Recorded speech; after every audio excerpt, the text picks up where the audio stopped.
मित्रांनो नमस्कार. एका नवीन व्हिडिओमध्ये तुम्हा सर्वांचं पुन्हा एकदा स्वागत. 2014 नंतर भारताचं राजकारणच नाही, तर उद्योग विश्वाचं चित्रसुद्धा झपाट्याने बदललं. एका बाजूला विकासाची भाषा, तर दुसऱ्या बाजूला एकच नाव वारंवार चर्चेत येणारं, ते म्हणजे उद्योगपती अर्थात उद्योजक गौतम अदानी. भाजप सत्तेत आल्यानंतर अदानी उद्योग समूहाचा पसारा एवढा झपाट्यानं का वाढला? हा योगायोग आहे की धोरणांचा परिणाम? सरकार निर्णय, पायाभूत सुविधा आणि खाजगी भांडवल यामध्ये नेमका संबंध काय? आणि म्हणूनच विरोधकांचा रोष नेहमी भाजपवरच का?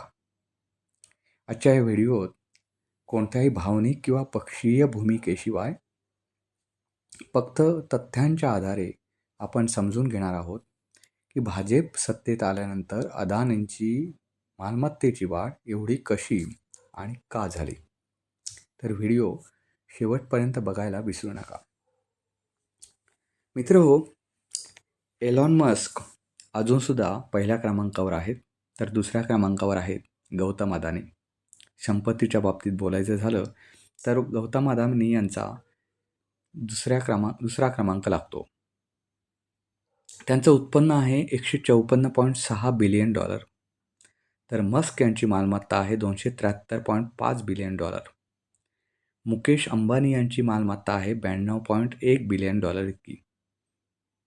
मित्रो, अनेक क्षेत्रात गौतम अदानीने आपले पाय रोवलेत. तर सुरुवात आपण करण्यापूर्वी आधी जाणून घेऊया की गौतम अदानी यांची मालमत्ता एवढी मोठ्या प्रमाणावर कशी वाढली. गौतम अदानी हे पुढे कसे आले, या सगळ्याचा उहापोह करण्यापूर्वी जाणून घेऊया की गौतम अदानी यांचं सुरुवातीचं कौटुंबिक पार्श्वभूमी काय होती. मित्र हो, गुजराती कुटुंबांचा अभ्यास केला तर 21व्या शतकात तसे पहिल्या पिढीचे उद्योगपती फारसे सापडत नाहीत. सगळे दुसऱ्या नाहीतर तिसऱ्या पिढीतले उद्योजक आहेत. कारण उद्योगाची मुहूर्तमेढ वडील किंवा आजोबांनी 1970 ते 80च्या दशकात केलेली असते आणि 1990च्या दशकात अर्थव्यवस्था खुली झाल्यावर पुढच्या पिढीनं छोटेखानी व्यापार एका वेगवेगळ्या उंचीवर नेऊन ठेवलेला दिसून येतो. पण त्याच्यात एक कुटुंब मात्र असं वेगळं सापडतं की ज्या कुटुंबातल्या आताच्या पिढीनं एवढा मोठा धंदा उभारला आणि त्याचा मोठा पसारा करून ठेवला. त्या 1-2 कुटुंबांपैकी एक कुटुंबीय आहे, ते म्हणजे अदानी कुटुंबीय. अदानी यांनी आपला डंका आधी देशाच्या अर्थव्यवस्थेत आणि पुढे जागतिक पातळीवर सुद्धा पिटला. मित्र हो, गौतम अदानी यांचं जर शिक्षणाशी नातं फारकत जुळलं नाही. त्यांनी सुरुवातीलाच ठरवलं होतं की आपण शिक्षणापेक्षा काहीतरी वेगळं करून दाखवायचं. वाणिज्य शाखेच्या पदवीधर अभ्यासक्रमाला दुसऱ्याच वर्षी त्यांनी सोडचिठ्ठी दिली. वडिलांचा कापडांचा व्यवसाय होता, तो नाकारून त्यांनी हिरे व्यापारामध्ये उतरण्याचं ठरवलं. ते मुंबईला आले. वडील शांतीलाल अदानी यांच्या 7 अपत्यांपैकी गौतम अदानी हे एक अपत्य होते. व्यवसाय ठीकठाक चालत असला तरी त्यांच्या मुलाचं म्हणजे गौतमचं स्वप्न हे त्याहून मोठं होतं. मात्र त्याला मदत करण्याचं बळ शांतीलाल यांच्यात नव्हतं. त्यांनी मुलाला आशीर्वाद ₹100 आणि मुंबईतल्या काही नातेवाईकांचे पत्ते दिले. 20व्या वर्षी गौतम अदानी मुंबईत आले आणि वेळ न दवडता त्यांनी हिरे व्यापारासाठी प्रसिद्ध असलेल्या झवेरी बाजार गाठला. पहिली 2-3 वर्षे हिरे वेचण्याचं काम करत असताना त्यांनी हळूहळू या व्यवसायात पाय रोवले आणि स्वतःची हिरे ब्रोकरेज कंपनी थाटली. पहिल्या 3 वर्षातच त्यांची गणना या व्यापारातल्या लक्षाधीशांमध्ये व्हायला लागली. कुठल्याही धंद्यात मध्यस्थ म्हणून काम करताना माणसाला तोंडात साखर आणि डोक्यावर बर्फाचा गोळा ठेवावा लागतो असं म्हणतात. गौतम अदानी यांच्याकडे या दोन्ही गोष्टी होत्या, त्यामुळे ते एक मोठे व्यावसायिक बनले. कोणत्याही व्यवहारामध्ये वाटाघाटी करण्यामध्ये गौतम अदानी यांचा हात सध्या तरी धरणारा कोणी नाही. त्यांनी वेगवेगळ्या क्षेत्रात पाय रोवले. 2015मध्ये त्यांच्या अदानी पॉवर कंपनीने उडुपी औष्णिक ऊर्जा प्रकल्प 6,300 कोटी रुपयांना विकत घेतला. त्या वाटाघाटी फक्त 100 तासात संपवण्याचा रेकॉर्ड अदानींनी केला. विचार करा, असे निर्णय होण्यासाठी आणि ते पार पाडण्यासाठी काही वर्षे लागतात, पण अदानींनी 100 तासात या सगळ्या वाटाघाटी संपवल्या. देशातील बंदरांचा विकास करणं हे शालेय जीवनापासून त्यांनी पाहिलेलं स्वप्न होतं.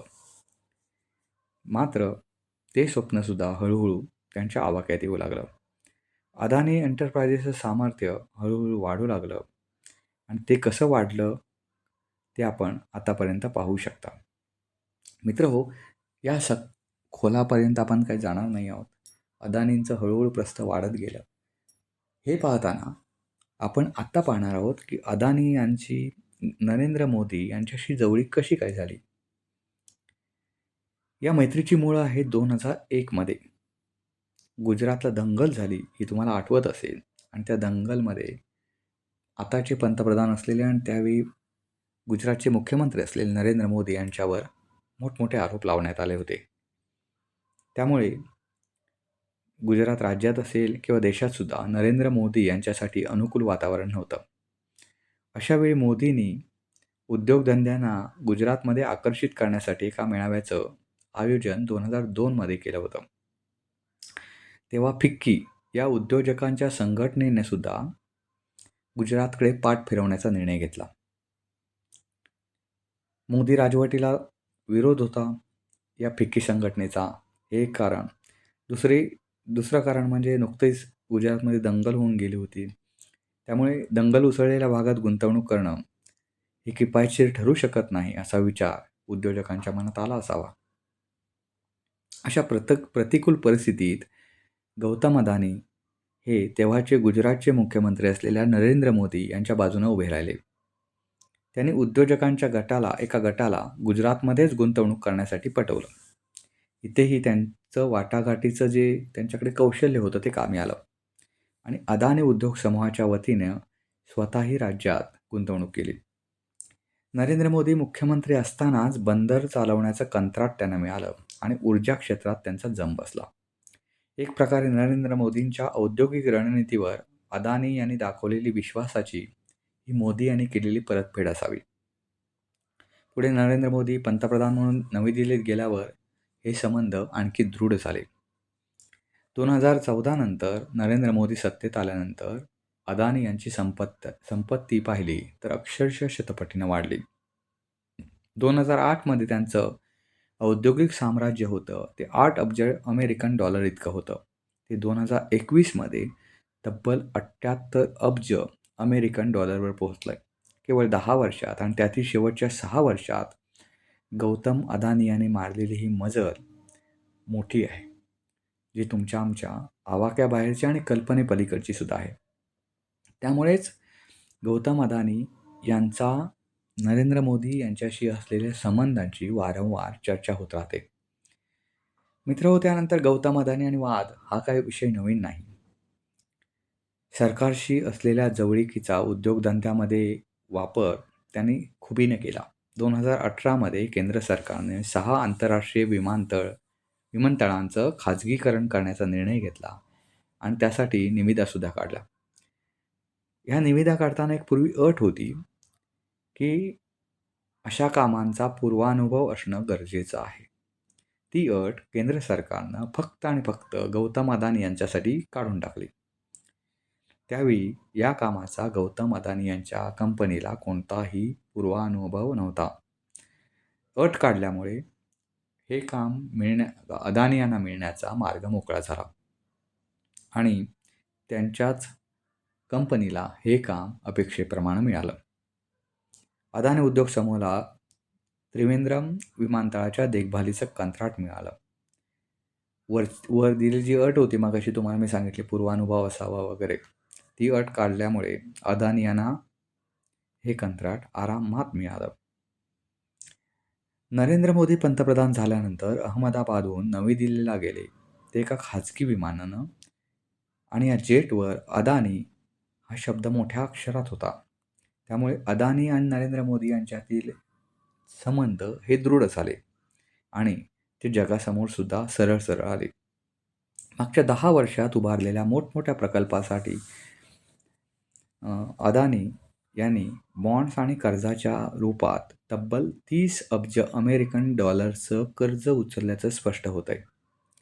कर्जाच्या आधारावर उभी राहिलेली औद्योगिक व्यवस्था हा फुगवटा असू शकतो, मात्र यात फार मोठी जोखीम आहे.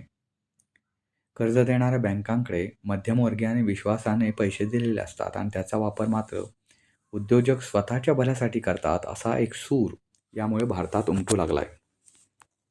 कारण भारतात अशी अनेक उदाहरणं आहेत की ज्यांनी कर्ज बुडवले आणि ते परदेशात जाऊन स्थायिक झाले. नीरव मोदी असेल, मेहुल चोक्सी असेल आणि इतर असे अनेक जण यामध्ये अग्रेसर आहेत की ज्यांचं नाव अशा गोष्टींमध्ये प्रामुख्याने घेतलं जातं. मित्रहो, हा झाला नरेंद्र मोदी आणि गौतम अदानी यांच्यातील असलेला संबंध. आज हा व्हिडिओ बनवण्याचं महत्त्वाचं कारण म्हणजे पुण्यातील बारामतीमध्ये झालेला एक कार्यक्रम. आर्टिफिशियल इंटेलिजन्स सेंटरचं उद्घाटन गौतम अदानी यांच्या हस्ते पुण्यातील बारामतीमध्ये झालं. आणि महत्त्वाचं म्हणजे या कार्यक्रमाला शरद पवार, सुप्रिया सुळे, अजित पवार हे एकाच व्यासपीठावर होते, गौतम अदानींसोबत. तुम्हाला सांगायचं झालं तर गौतम अदानींचा CSR फंड किती आहे? तर CSR फंड म्हणजे तुम्हाला माहिती असेल, वेगवेगळ्या कंपन्या ज्या असतात त्या सामाजिक गुंतवणुकीसाठी काही फंड राखीव ठेवतात. तो फंड किती आहे त्याची घोषणा अजित पवारांनी केली. म्हणजे तुम्हाला बघू शकताय की फक्त नरेंद्र मोदीच या अदानीच्या बरोबर आहेत असं नाही, तर अदानींच्या मागे पवार फॅमिलीसुद्धा आहे. आणि पवारांची पॉवर एवढी अदानींच्या मागे आहे की सुप्रिया सुळेंनी जाहीरपणे सांगितलं की गौतम अदानी हे त्यांचे भाऊ आहेत म्हणे. त्याच्या अगोदर बोलायचं झालं तर शरद पवार आणि गौतम अदानी यांची मैत्री ही सर्वांनाच माहिती आहे. जेव्हा अदानी कोळसा क्षेत्रात विस्तार करण्याचा संधी शोधत होते, तेव्हा शरद पवारांनी त्यांना फार मोठी मदत केली होती. 2015मध्ये प्रकाशित झालेल्या लोक माझे संगाती या आत्मचरित्रात शरद पवारांनी अदानी यांचं खूप मोठ्या प्रमाणावर कौतुक केलंय. त्यांना पायाभूत सुविधा क्षेत्रात काहीतरी मोठं करण्याची महत्त्वाकांक्षा असणारा कष्टाळू, साधा, सरळ माणूस म्हणून शरद पवारांनी संबोधलंय. त्यांच्या विनंतीवरूनच अदानी औष्णिक ऊर्जा क्षेत्रात उतरल्याचं सुद्धा शरद पवारांनी त्यांच्या पुस्तकामध्ये लिहिलंय. मुंबई लोकल ट्रेनमध्ये सेल्समन म्हणून काम करण्यापासून सुरुवात करून अदानीने आपले मोठे व्यावसायिक साम्राज्य कसं उभं केलंय हे सुद्धा शरद पवारांनी त्यांच्या या लोक माझे संगातीमध्ये लिहिलंय. हिरे उद्योगात नशीब आजमावण्यापूर्वी छोट्या उद्योगांमध्ये हात आजमावला आणि त्यानंतर हळूहळू गौतम अदानी हे कसे उद्योजक बनत गेले याचा लंबा पाढा त्यांनी आपल्या पुस्तकात वाचलाय. गौतमाबद्दल पाहायला गेलं तर शरद पवारांचे यांच्याशी प्रचंड जवळीक आहे आणि ती लपून राहिलेली नाही, परंतु फ्लॅशमध्ये आली ती फक्त नरेंद्र मोदी यांच्याशी असलेली जवळीक. आणि ती फ्लॅशमध्ये येण्याचं मुख्य कारण म्हणजे नरेंद्र मोदी हे सत्तेत आहेत, पंतप्रधान आहेत, त्यामुळे त्यांचा अदानीला असलेला सॉफ्ट कॉर्नर आणि शरद पवार यांचा असलेला सॉफ्ट कॉर्नर याच्यामध्ये फरक आहे. कारण शरद पवारांच्या सॉफ्ट कॉर्नरचा तसा लोकशाहीशी किंवा तुमच्या आमच्याशी काही संबंध येत नाही. वैयक्तिक रिलेशन कोणाचेही असू शकतात, पण एखाद्या लोकप्रतिनिधी म्हणून एखाद्या पदावर बसल्यानंतर त्याला हे रिलेशन बाजूला ठेवायला लागतात आणि सर्व समान अशी दृष्टी ठेवायला लागते. ती ठेवण्यामध्ये नरेंद्र मोदी हे फार कुशल दिसले नाहीत, तर त्यांची जी अशी अदानींकडे असलेली खूप छान दृष्टी आणि बाकीच्यांकडे बघण्याची वेगळी दृष्टी, या त्यांच्या दोन दृष्टीतला फरक जो आहे तो लोकांच्या लक्षात येईपर्यंत वाढला. त्यामुळे अदानी आणि नरेंद्र मोदी यांचेच संबंध, यांचेच रिलेशन कायम चर्चेत राहिले. मित्रांनो, हा व्हिडिओ तुम्हाला कसा वाटला ते नक्की कळवा. अदानी यांचे सर्व राजकीय पक्षांशी असलेले संबंध आणि एकूणच त्यांच्या संपत्तीचा वाढता असलेला आलेख ह्या संपूर्ण प्रकरणाबद्दल तुम्हाला काय वाटतं ते नक्की कळवा. व्हिडिओला लाईक करा, शेअर करा, चॅनलला सबस्क्राईब करायला विसरू नका. पुन्हा भेटू पुन्हा एका नवीन व्हिडिओसह. तोपर्यंत नमस्कार.